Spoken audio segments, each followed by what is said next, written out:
Contrary to the rumors that you've heard, I was not born in a manger. I was actually born on Krypton and sent here to save the planet Earth. We cannot continue to rely only on our military in order to achieve the national security objectives that we've set. Everybody somewhere between the ages of 18 and 25 will serve 3 months of basic training. We've got to have a civilian national security force that's just as powerful, just as strong. Yes, we can.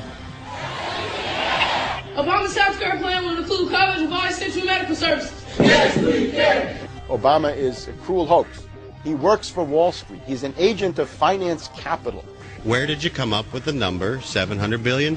Here's the Treasury spokeswoman's quote. It's not based on any particular data point. We just really wanted to come up with a really big number. To Democrats and Republicans who've opposed this plan, I say, step up to the plate. A few members were even told that there would be martial law in America if we voted no. Secretary Henry Paulson is no George Washington. I don't think anyone questions, Mr. Kashkari, that you're working hard. Our question is who you're working for. Obama pledged that he would resume the Security and Prosperity Partnership talks between Mexico and Canada that President Bush initiated. The old boss is starting to look a lot like the new boss. Robert Gates is going to remain on the job as Defense Secretary for at least a year. Plenty of sources knew about this meeting, told us and others that it was at Hillary Clinton's house, but clearly it wasn't. We've got to give them a stake in creating the kind of world order that I think all of us would like to see. We see you causing a depression so you can blow out the economy and consolidate it and bankrupt it. We know that you are enemies of free humanity, and we are here standing against your tyranny.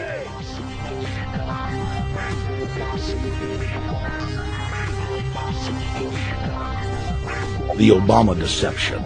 The truth strikes back.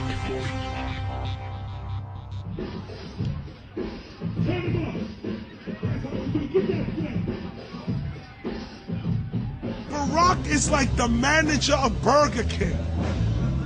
All presidents are, including Bush. It's like this: when your fries are cold, if your burger is not done right, you go back to Burger King, America, or your government, and you say, my burger's cold, I want new fries. First, you go to the cashier, that's the courts. You argue to the courts. The courts, if you can't get no justice with the cashier, you say, let me see the manager. I want to go to the Supreme Court. I want to see the president. The manager comes out. Hi, what can I do for you? Now the manager can override the decisions of the cashier, but you never get to see the franchise owner of Burger King. If you really have a problem with your burger, you need to go see the franchise owner. We need to go to the top or to the bottom. We need to go to where the real architecture of government is. And it's not in a president. It's in a global scheme. Politics in America today is identical to pro wrestling.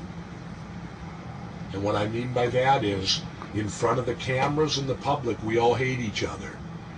I'm going to kick my opponent's butt. I'm going to whale him from here to high water and beat the crap out of him. Yet behind the scenes, we all are friends going out to dinner. Went to dinner together. And it's all a work. All intermarried. Show business. It's showbiz. And that's what you have today in politics. The Democrats and Republicans aren't really opposed to each other.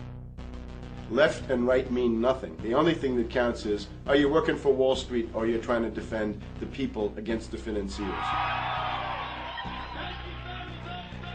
It's pretty obvious that there's some gigantic financial institutions that have been pulling the strings of politicians in this country for a long time. And there's the fact that we have it set up where they can donate millions of dollars to these guys' funds, these guys' campaigns. I mean, how do we not expect it all to go bad?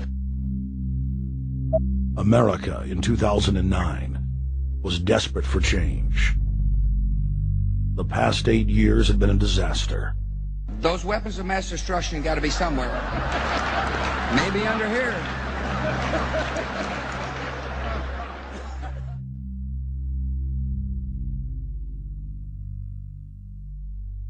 George W. Bush, who had claimed to be a conservative, had tripled the size of the federal government, shredded the Constitution, and destroyed the image of the United States worldwide. Nope, no weapons over there. Endless wars, over 1 million dead Iraqis, and more than 5,000 dead U.S. troops. The Patriot Act, warrantless domestic wiretapping and spying, the end of posse comitatus, the rise of the treasonous North American Union, a deepening recession sliding towards total economic collapse. These factors and other abuses had the American people in a state of panic for their future and the very existence of the United States. The elite were in trouble. The people were beginning to see through their facade, past their front man, and to the ruling elite behind the throne. For the first time in U.S. history, both parties were universally hated. Congress had a 9% approval rating. The globalist agenda had stalled. And then, onto the scene came a man who promised change. Change we could all believe in. Barack H. Obama promised to end the war and bring our troops home fast. He pledged to uphold the Constitution and to stop the federal government from spying on the American people. Candidate Obama told American workers that he was going to get them out of NAFTA and GATT, and he's already breaking those promises. In this film, we will prove that Obama says one thing and does another, and that he works for the very same elite interests that Bush served, the very interest engineering the financial collapse and formation of a dictatorial world government. This film is not about left or right. It is nonpartisan.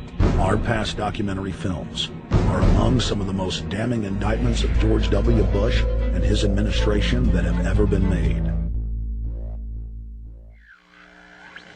If humanity has any hope of effecting real change for the better, it will not come from the Madison Avenue false reality makers who have cast Barack Obama as the savior of the world. To alter our course from tyranny to liberty, to defeat the corrupt elite, we must get past the puppets and confront the real power structure of the planet. Now we can see a new world coming into view. A world in which there is the very real prospect of a new world order. Webster Griffin Tarpley is an accomplished geopolitical analyst and historian. Among his scholarly works are the unauthorized biographies of George Herbert Walker Bush and Barack Hussein Obama. Since Bush the elder made his speech at the United Nations back in September of 1990 talking about the New World Order, I think I've become confused about what's actually going on in the world.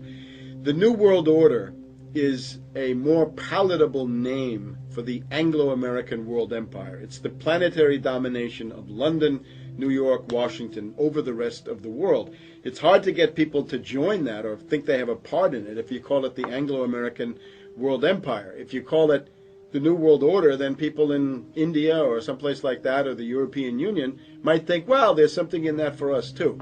But that's not what it is. It's the Anglo-American New World Order. It's really the old world order. It's the British Empire morphing into the American Empire. The U.S.-British world empire is what you're going to get. Combines of powerful men have always battled with each other over the levers of power.